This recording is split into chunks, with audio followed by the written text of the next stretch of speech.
Mounts Motion Pilates and Yoga vlog. I'm Sherry Morton Jim, and last week we looked at some deep hip strengtheners, and this week we're going to look at some deep hip stretching, specifically the psoas. Okay, so I'm going to give you two options. In the first option I show, we'll be doing it from the knee, but I will also be showing you how to do it from standing as well. If your knees, maybe you don't like to be kneeling on the floor. All right, let's get started. So let's just bend the right knee, place it on the floor, bring the left leg forward.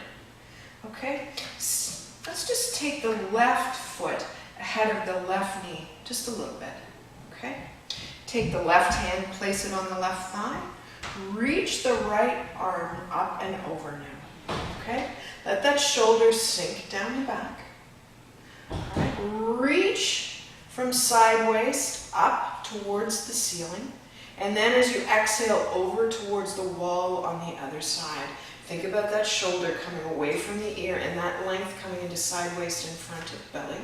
And then as you exhale, all you're going to do now is bring that knee just over the ankle as you come a little more forward into the hip here. Feeling that stretch coming from the inside of the thigh, possibly all the way up the belly. All right, you can add a little of extension here.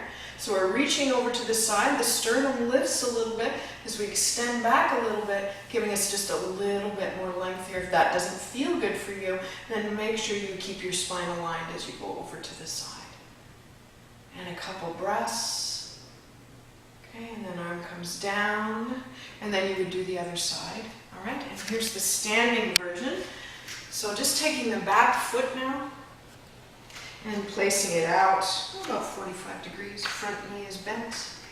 Hand goes to the thigh again. Reach the arm up and over. Get your hip bones facing the wall in front of you. So in order to get your knee happy, just move your back foot around until that knee feels good, and then put a little micro bend in it.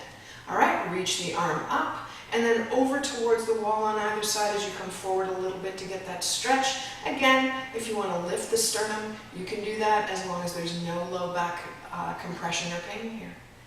And then release. Do that on each side. Try it a few times a week, especially after you deep hip strengthener. Thanks very much. We'll see you next week.